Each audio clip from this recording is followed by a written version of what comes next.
from Abuja. It's all about the human struggle to raise the level of living. That's what it's all about. I'm Magnus Paco, and this is Magnus Paco GVA. I appreciate you being a part of our show. In view today, fake drugs, violence on the people. We will take a look at how Dr. Paul Ohi and NAFDAC are gaining an upper hand over traffickers. Also, in our hidden economics, that phone call may be making you poorer. But before that, in our quick view, let's visit the debate on the crude oil reference price in Nigeria's 2013 budget. Coming up.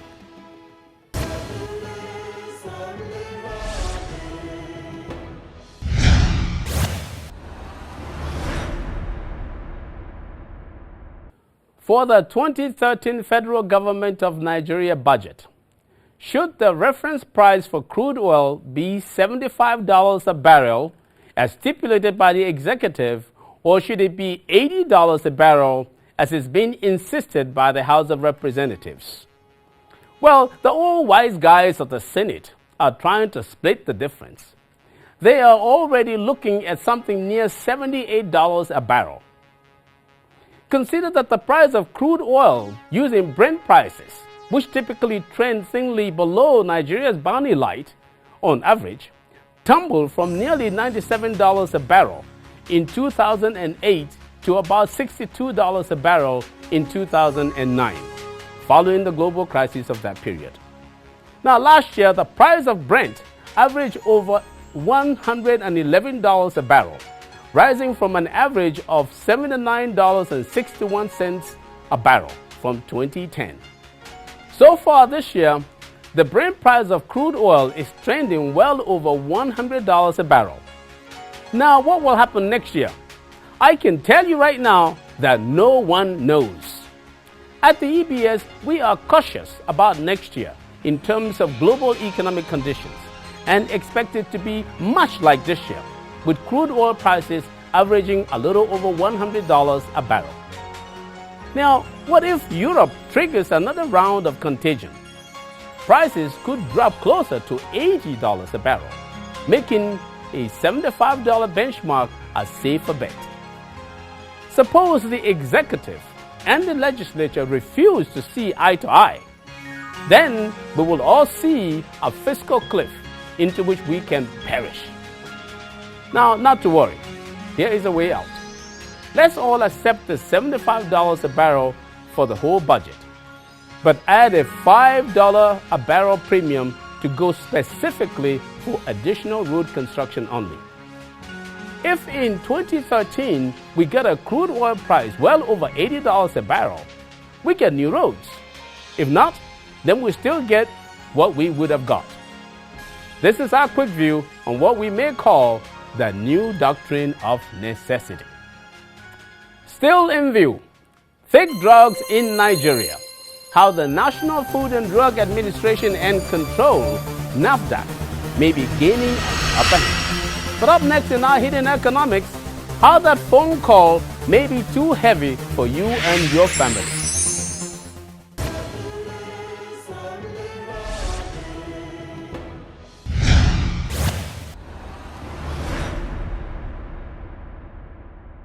Have you ever noticed how some people complain about their inability to meet up with their responsibilities due to lack of money? Well, the cause of this may simply be from the weight of phone calls. A cell phone judiciously used can be magic for your way of life, expanding your reach beyond your imagination. However, some poorer people are being buried under the weight of frivolous spending on phone calls. This is a fact. Some people simply make calls without the purpose of value. Some even tend to think that their phones, especially if it's a BlackBerry, show a high social status. They take pride in the number of phones they possess or even the length of calls they make. Phone calls may be eating the food off the table for some poorer folks, and in some cases, making them not to be able to adequately take care of their families with their meager incomes. These people have developed a habit too heavy to carry. Check this out. If a man gets a monthly income of 20,000 naira and spends 30 minutes every day on the phone, and say on a network with a tariff of 10 naira per minute, it will mean that he spends the sum of 300 naira every day, making it a whopping 9,000 naira every month. This leaves the man with a mere 11,000 naira to feed himself and his family, and also pay his way to work and take care of his other responsibilities. Bottom line, if you are a little poor, too many frivolous phone calls may be too much for you and your family to carry. Our hidden economics for you.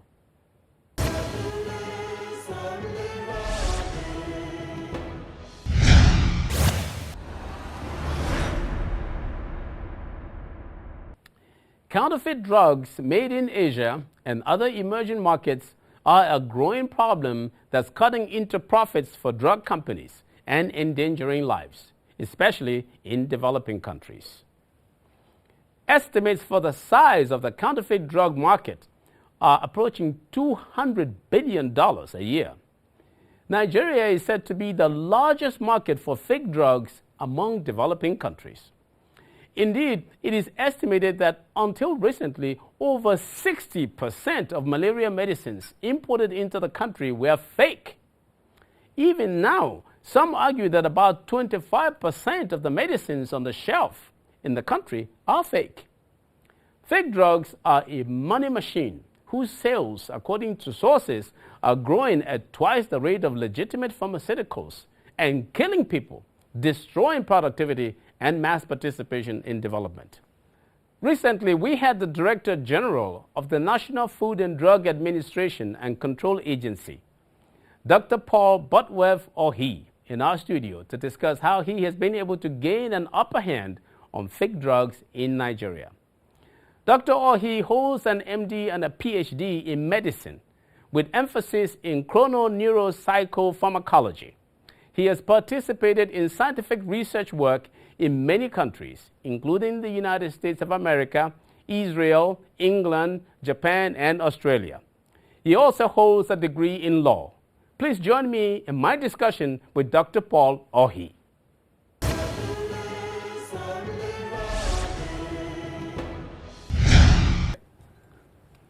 Okay, DG, well, thank you for being in our studio for Magnus Bacco GVA.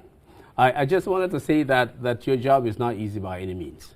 And that the reason I say that is because for people who have to manufacture drugs of any kind, fake or real, they have to be very smart people.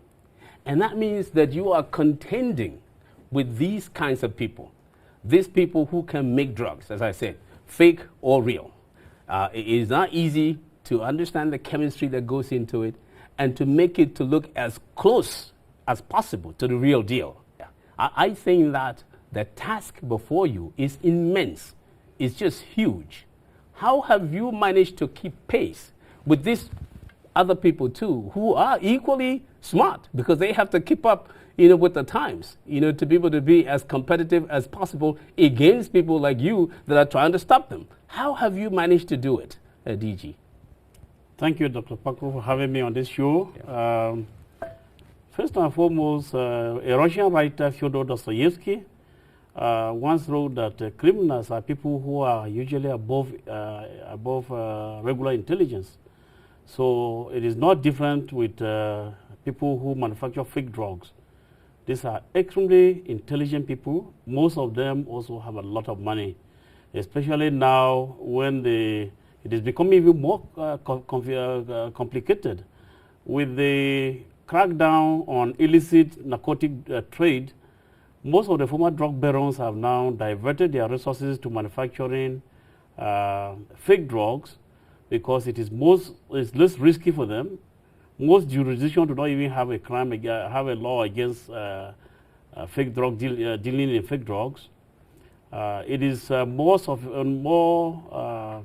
lucrative for them, yes, because the fake drug business is estimated now to be about $75 billion to $200 billion annually, globally. Incredible. And so it is a good business for them.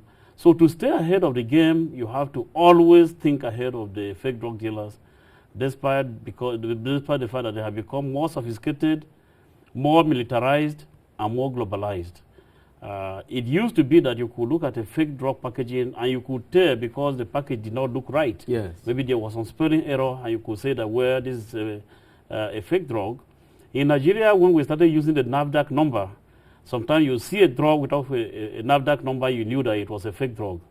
But come to think of it, if somebody can copy the minute details on a capsule, what stops them from writing the NAFDAC number on it? Yeah. So the fake drug dealers quickly caught up with that number and started also putting the fake numbers on the fake drugs. The average person like me would not know the difference between the fake drug number and the real number. Today, even the most sophisticated pharmaceutical security expert cannot tell whether a drug is fake or genuine just by looking at it. That is why we constantly have to do laboratory analysis. But because laboratory analysis take a long time to do, sometimes months, and sometimes because of the backlog, it can take forever to get the results. We have been looking for means of quickly testing the fake drugs, and that is how we came about the TruScan. Yeah. In the US and other advanced countries, it was used by the top pharmaceutical companies to test the quality of active pharmaceutical ingredients. But as a medicine regulatory authority, NAFDAC is the first in the world, the first in the whole world. In fact, even advanced medicine regulatory authorities, we are the ones who told them about the TruScan. But a question that I have is, okay, you've got that, but how can you possibly test every single drug coming into the country? You cannot. There's no country in the world that tests even more than 15%. The best regulatory agency in the world that tests up to 15% is Japan. Even the US FDA takes just about 1% of what comes into the country. So how can we? But what we do is that random. We do random tests. Yes. We cannot take every single product that's coming, but we do random tests, and then sometimes you catch the fake ones. Is there a time that will come when you can just walk up to the store and be 100% sure that this malaria medicine that I've just picked up now is not fake? Can a time come when that will be the case? That is what we are working towards. In fact, when I presented these figures before the president, I thought that he would be happy. He told me, DG, we have to have a zero tolerance for fake drugs. You cannot tell me 5% or 10%, that's not good enough. So the target is zero. We want a situation where, just like in the US or in advanced some countries, in the US they have less than 1% counterfeit medicines, and in advanced countries in Europe, for example, is less than 1%. But even that 1% is now occasioned by people trying to buy too cheap to be true medicines via the internet. I was going to say that. So the internet purchases account for that less than 1%. Yes.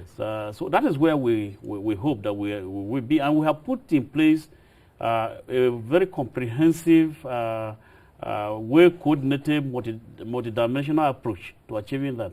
That includes the TruScans that we're using. It includes the massive public awareness campaigns that we are carrying out. It includes the international collaborations, national collaboration with all other security agencies. It includes also the TruScan, the text messaging system that we have started to use. You know, I liken the situation here with fake drugs, fighting fake drugs, to what we see on our roads. What I call structural violence that is occurring on our roads, you know, because we have a serious deficiency in checking, well, in just doing traffic control and in checking for unqualified drivers to get them off the roads. Now, the same kind of thing is happening with fake drugs, you know, where you have violence being committed against people when people bring fake drugs in. They are trying to make money. They are trying to raise their incomes, but they are inflicting violence on the people. Because if I get sick, my income is also affected. So because this violence that is committed is really something that we've got to stop, because it reduces labor market participation, labor force participation. It reduces it. It causes great harm to households. If you lose the head of a household, the breadwinner in the house, because he's in the family, because he made the mistake to buy a fake drug, that's a serious challenge for the family. In fact, you cannot fight fake drugs effectively without involving the manufacturers. Yes. The manufacturers have a major stake we have brought the major stakeholders to join us in the fight against counterfeit medicines. The manufacturer, the consumer who has the biggest stake because he's the one who is actually taking the medicine. Yes. And so we have recruited the consumer with this text messaging system. But the manufacturer, in the sense that it is the thinking that helped us to save billions of naira for Nigerian taxpayers when we brought in the manufacturer to participate in this program. We wanted to implement the text messaging system. People who gave us estimates, some of them told us that it would cost billions and billions of naira, and we did not have this money. So what we did was we go to the manufacturer. We told the manufacturers, look, you guys are losing, some of you are losing up to 40% of the market that you have created. You have suffered, yes, developed your brand, done all the registrations, and then the counterfeiter comes and takes that market share, 40% of it. And you are losing not just the market share with huge income for yourself, but you are losing also confidence in your brand. Somebody who takes your medicine once, twice, it does not work, will be looking for something else. It's not going to look for that brand anymore. Yes. So you need to come and invest in fighting these counterfeiters. So that, and that is how the manufacturers Are you getting good collaboration in that regard? Definitely, because the manufacturers are the ones who are 100% sponsoring this text messaging system. It doesn't cost the Nigerian taxpayer a single kobo. We have not paid, NAFDAC has not paid a single kobo to implement this text messaging system that would have cost us billions of naira. The manufacturer is the one paying for it. And because we know that the manufacturer is going to recoup his market share, and more importantly, confidence in his own brand, ultimately it is the counterfeiter that pays for it. Because that text message is free to the consumer. Yes. And then the manufacturer pays for it. But ultimately, by regaining his market share and also confidence in his brand, it is the counterfeiter that is losing out. But we hope to get over that. Let me see if we can segue into a couple other areas. We're talking about manufacturers for drugs. What about for beverages? Zobo and some of these kinds of drinks that we have here. Why don't we see many companies, springing up to produce bottled Zobo, packaged foods, get all these beverages out there, create jobs that way? Many companies have actually stepped out to manufacture local foods, to package local foods, to package. NAFDAC tries to help anybody who wants to package any of these beverages. Well, DG, on a closing note, let me ask you, you've done a wonderful job, no doubt about it. But as we wind it down here, what have been some real exciting things that you have done that you really enjoyed, since you've been a NAFDAC, and balance that with some of the things that have also been very challenging for you as you've been there? Well, I think my life at NAFDAC has been the most exciting part of my life. You see that you are making real change in people's lives. Yes. I've lived abroad. I've lived in Russia for more than 10 years. I've lived in the United States for more than 16 years. And I've worked as a scientist in both countries. But this is where I can see real value for my effort. Yeah. You can see the changes. You can see people who are actually saved. People come to you and tell you their experiences, thanks to what you are doing. I'm very thankful to this country for giving me the opportunity to serve in this capacity. The method that we have introduced, for example, the text messaging system, that we are the first in the world to introduce that. Other countries are following now, including India and some of these big countries. Yeah. The TruthScan that we have introduced, we are the first medicine regulatory agency in the world to introduce it. I'm called to other countries, advanced countries, to go and make presentation and talk about our experience. In fact, I have written a paper about what we have done that will be published very soon in a scientific journal. We're working together with other agencies and other people. I'm very, very excited. Every day in my job is an exciting day. And I believe you did the same. You enjoyed similar days when you saw that you are alleviating poverty of the people. And so I think it's a great opportunity, and I enjoy my job. Thank you very much. DG, on that note, I want to thank you so very much. Thank you. You're doing a wonderful job. Thank you very much. Thank you.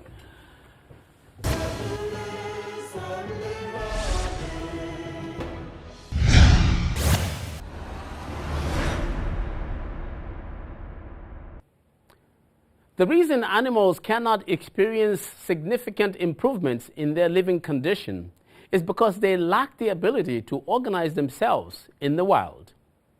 In the wild, there is no rule of law and no law and order. You must always be on alert. Violence can occur at any time as a way of life. Indeed, always and everywhere, violence or the threat of it is one of the biggest hindrances to economic development. Now, violence can happen in many ways and occurs a lot in developing countries. For example, there is a lot of violence amongst tribes and villages. Violence occurs on the roads with maiming and killing from armed robbery and very avoidable accidents. Unfortunately, violence also occurs from poor governance in unavoidable deaths from malaria, typhoid, dysentery, and diarrhea, amongst others. The production and sale of fake drugs is another way in which violence is being inflicted on the people. A report has it that nearly 1 million people are killed worldwide each year from fake tuberculosis and malaria drugs alone. Today, drug rings in Asia, particularly in China and India, are increasingly churning out fake versions of popular brands and generics, then selling them to consumers online or in the black market. PSI estimates that fake versions of about 800 pharmaceutical products were made last year. Counterfeiters are now able to fake drugs so well, even experts find it hard to distinguish the copies from the real deal. And they're able to replicate security devices such as holograms only a few months after pharmaceutical companies put these features on the packages.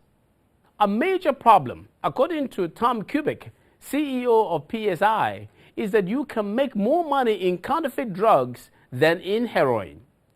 It is good that Nigeria is beginning to acquire the tools to win the war against fake drugs decisively. To be sure, what is needed is massive enlightenment on ways for the ordinary person to avoid being a victim. And perpetrators of fake drug violence must face stiff penalties. If we want speedy economic development and a higher quality of life, we must end the violence against our ability to raise our level of economic participation. I'm Magnus Pakol, and that's my view.